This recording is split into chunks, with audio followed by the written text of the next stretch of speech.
हर हर महादेव दोस्तों, आप सुन रहे थे मेरे साथ मैं तेरी हीर भाग 58। 80 घाट की सीढ़ियों पर खड़ी काशी इस वक्त जड़ हो चुकी थी। शक्ति ऐसा कुछ करेगा काशी ने सोचा नहीं था। उसके होंठ अभी भी शक्ति के होंठों की गिरफ्त में थे। गनीमत था कि घाट पर इस वक्त उन दोनों के अलावा कोई नहीं था।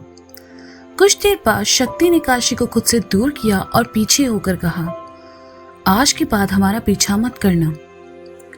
काशी ने कुछ नहीं कहा, बस खामोशी से शक्ति को देखती रही। काशी को खामोश देखकर शक्ति वहां से चला गया। काशी बुद्ध बने वहीं खड़ी रही। कुछ देर पहले जो शक्ति ने किया वो अभी भी उसकी आंखों के सामने किसी फिल्म के सीन की तरह चल रहा था।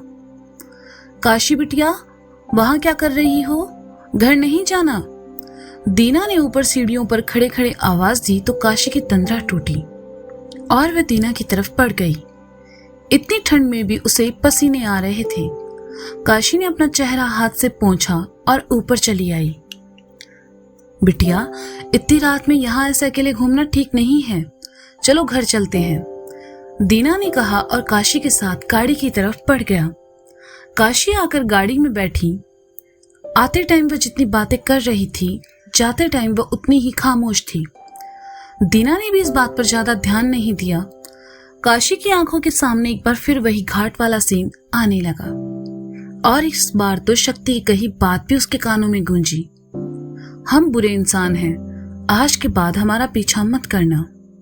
बिटिया, घर आ गया, दीना ने कहा तो काशी अपने ख्यालों से बाहर आई और गाड़ी से नीचे उतर गई। सारिका बरामदे में ही थी, शायद काशी का ही इंतजार कर रही थी। काशी को देखते ही उसने कहा, काशी, कितनी देर लगा दी आने में तुमने? वो थोड़ा सा लेट हो गए थे, काशी ने खोए हुए स्वर में कहा। ठीक है, अंदर चलो, सब खाने पर तुम्हारा इंतजार कर रहे हैं, सारिका ने कहा तो काशी अंदर चली आई। काशी को देखते ही वंश उठकर आया और कहा, काशी चलो ना, खाना खाते हैं, आज माँ ने तुम्हारी पसंद का खाना बनाया है। वंश भाई, हमें भूख नहीं है, आप खा लीजिए, काशी ने बुझे स्वर में कहा और वहां से चली गई। इससे क्या हुआ?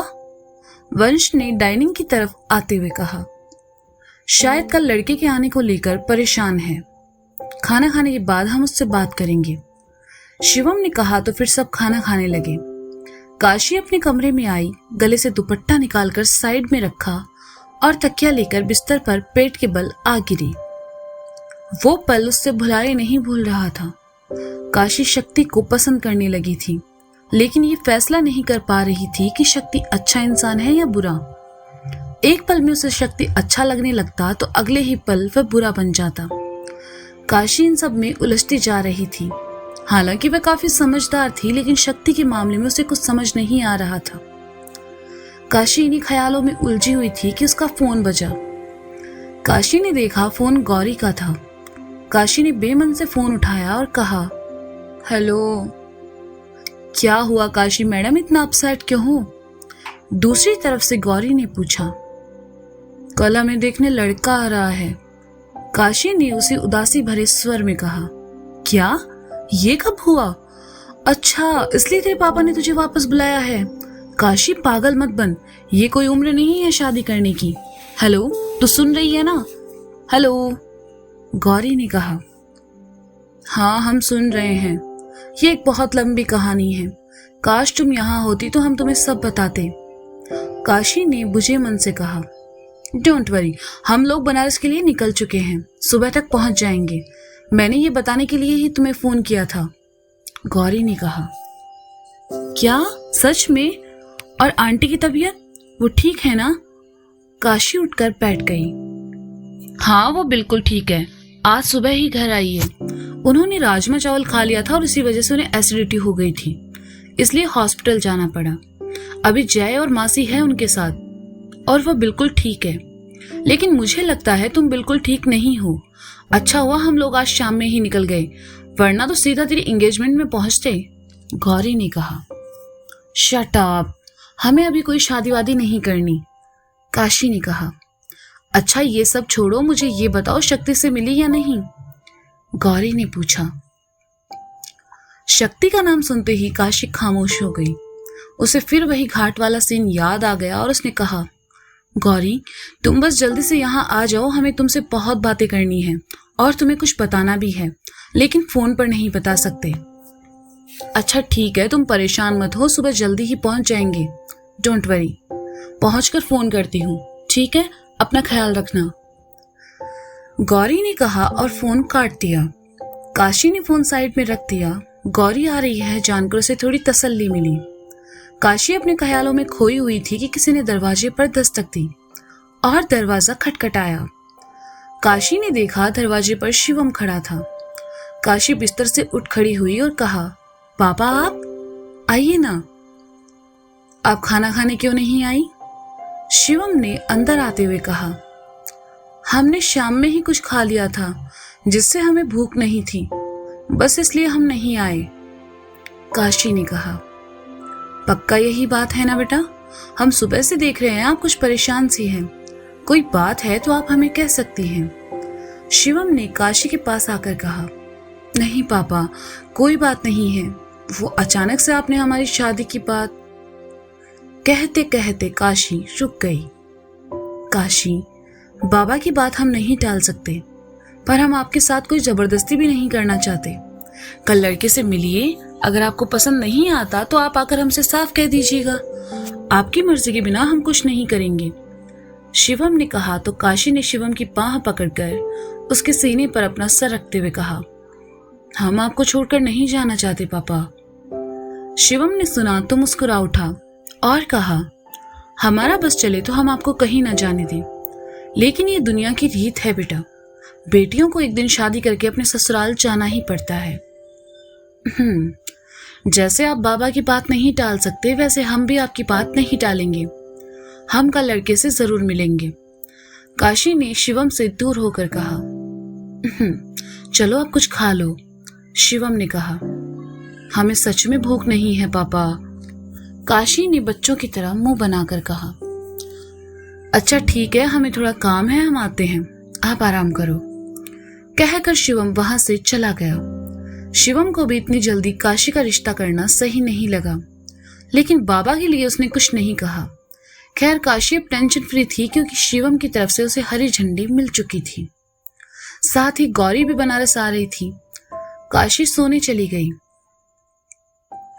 अगली सुबह उसकी नींद खुली गौरी के फोन से। काशी ने फोन उठाया और नींद में कहा, हेलो। हेलो की बच्ची, कितने फोन किए तुम्हें, फोन क्यों नहीं उठा रही हो तुम? दूसरी ओर से गौरी ने डांट लगाते हुए कहा। काशी ने घड़ी की तरफ देखा जो कि सुबह के 8 बजा रही थी। काशी जल्दी से उठी और कहा, सॉरी हम भूल गए थे, कहाँ हो तुम लोग? रेलवे स्टेशन पहुंच चुके हैं, तुम कितनी देर में आ रही हो? गौरी ने पूछा। बस 10 मिनट में पहुंचते हैं, तुम वहीं रुको, काशी ने कहा और फोन काट दिया। काशी ने देखा उसके पास नहाने का टाइम नहीं है, इसलिए उसने बालों को बांधा और कमरे से बाहर चली आई। उसे जल्दी में देखकर आई ने कहा, अरे काशी बिटिया यहाँ आओ। काशी को पहले ही देर हो रही थी, लेकिन आई के पास चली आई और कहा, हाँ आई कहिए। आई ने उसके माथे पर कुमकुम का टीका लगाया और कहा, आज का दिन बहुत ही शुभ है, बस सब अच्छे से हो जाए। ठीक है आई, हम आते हैं, कहकर काशी वहां से चल पड़ी। अरे बिटिया सुनो, इतनी जल्दी में कहाँ जा रही हो? अरे सुनो तो। आई ने आवाज दी, लेकिन तब तक काशी जा चुकी थी। काशी सुनो, यहाँ आओ, कहते हुए सारिका उसे अपने साथ वापस ले आई और कमरे में लाकर कहा, इन दोनों में से कौन सी साड़ी अच्छी है, जरा देखकर बताओ, आज तुम्हें यही पहननी है। माँ अभी हमें जाने दीजिए, हम बाद में देख लेंगे, काशी ने कहा। लेकिन तुम इतनी जल्दी में जा कहाँ रही हो? सारिका ने पूछा। माँ स्टेशन पर हमारी तीनों दोस्त हैं, हम उन्हें लेने जा रहे हैं, काशी ने कहा। काशी आपको बाहर जाने की जरूरत नहीं है, पंडित जी आने वाले हैं, इसलिए पहले जाकर नहा लीजिए, आपकी दोस्तों के लिए हम गाड़ी भेज देते हैं, शिवम ने कहा। लेकिन पापा, काशी ने कहा। बेटा चिंता मत करो, हम बेचते हैं दीना को। सरू जरा बाहर आएंगी आप? शिवम ने कहा और वहां से चला गया।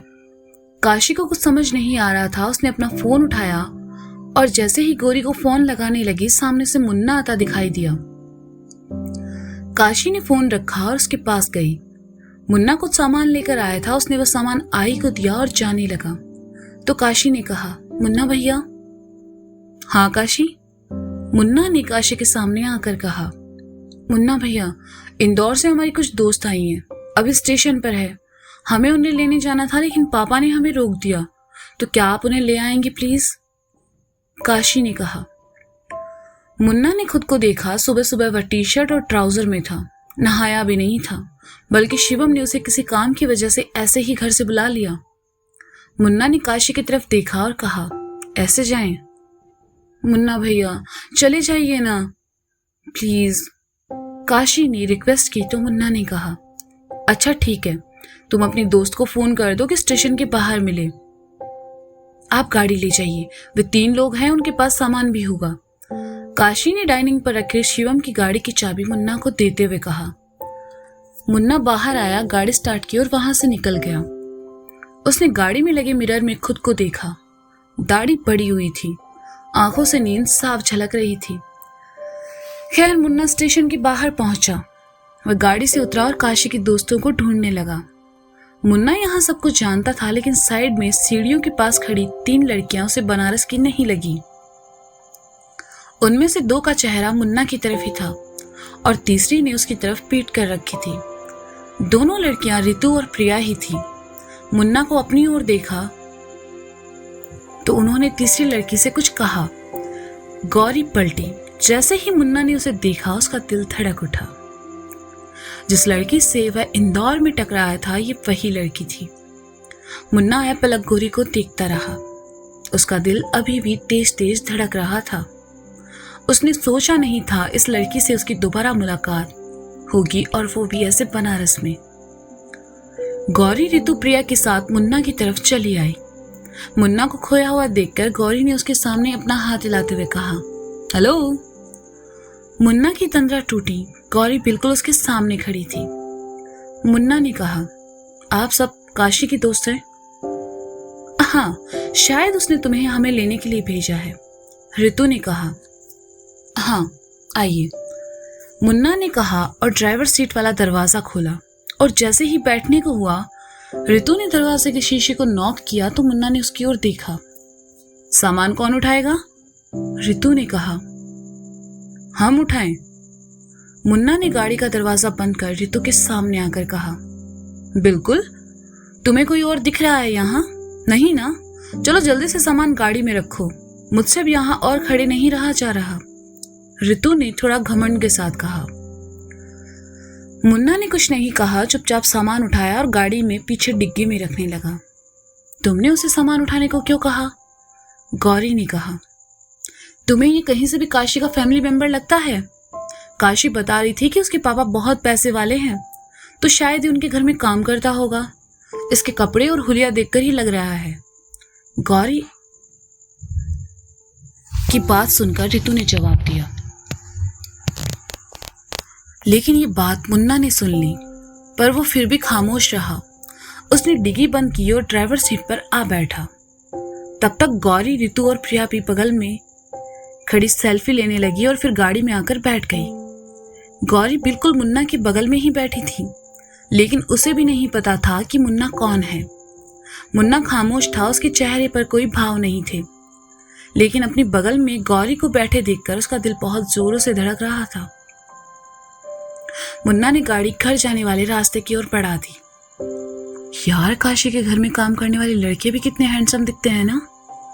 मुझे तो लगा वंश आएगा हमें लेने, प्रिया ने धीरे से कहा, लेकिन वह मुन्ना के पीछे ही बैठी थी, इसलिए मुन्ना को सुन गया। गौरी खिड़की से बाहर देखे जा रही थी। मुन्ना बस जैसे तैसे खुद को उसे देखने से रोक रहा था, लेकिन उसकी नजरें बार बार गौरी पर चली जाती। रितु ने अपने बैग से शीशा और लिपस्टिक निकाली और अपने होठों को रंगते हुए कहा, घर पहुंचने में कितना टाइम लगेगा? मुन्ना वैसे सीधा लड़का था, लेकिन कुछ देर पहले रितु ने जो किया वो सुनकर मुन्ना को रितु से अब थोड़ी चिढ़ होने लगी थी, इसलिए उसने यू टर्न लेते हुए गाड़ी को थोड़ा ज्यादा ही घुमा दिया, जिससे रितु के होठों पर लगने वाली लिपस्टिक उसके गाल तक लग गई। उसने खा जाने वाली नजरों से मुन्ना को देखा तो मुन्ना ने गाड़ी में रखा टिश्यू पेपर बिना उसकी तरफ देखे उसकी ओर बढ़ा दिया। गौरी समझ गई कि मुन्ना ने ये जानबूझकर किया है। वह बाहर देखते हुए मुस्कुरा उठी। गाड़ी घर पहुंची। मुन्ना ने घर के बरामदे के सामने लाकर गाड़ी रोकी। काशी नहा चुकी थी और वहीं खड़ी उन सबके आने का वेट कर रही थी। गौरी, रितु और प्रिया तीनों गाड़ी से नीचे उतरी और काशी के पास चली आई। काशी खुश होकर उनसे मिली। मुन्ना डिग्गी से सामान निकालने लगा। ये देखकर रितु ने कहा, काशी, तुम्हारे घर का ये ड्राइवर बहुत बदतमीज है। अरे वो ड्राइवर नहीं है, हमारे भाई हैं, मुन्ना भैया। काशी ने जैसे ही कहा, रितु और प्रिया ने हैरानी से एक दूसरे को देखा और कहा, क्या मुन्ना भैया? गौरी ने सुना तो वह तुरंत मुन्ना की तरफ आई और कहा, तुम रहने दो, ये सब मैं कर लूंगी। गौरी को अपने पास देखकर मुन्ना का दिल फिर धड़कने लगा और उसने कहा, इट्स ओके, हम रख देते हैं। अरे दीजिए प्लीज। गौरी ने मुन्ना के हाथ में पकड़े बैग को पकड़ा तो उसकी उंगलियां मुन्ना के हाथ को छू गई। बिजली की रफ्तार से एक करंट मुन्ना को छूकर गुजरा और उसने बैग छोड़ दिया। तो दोस्तों, ये था मैं तेरी हीर भाग 58।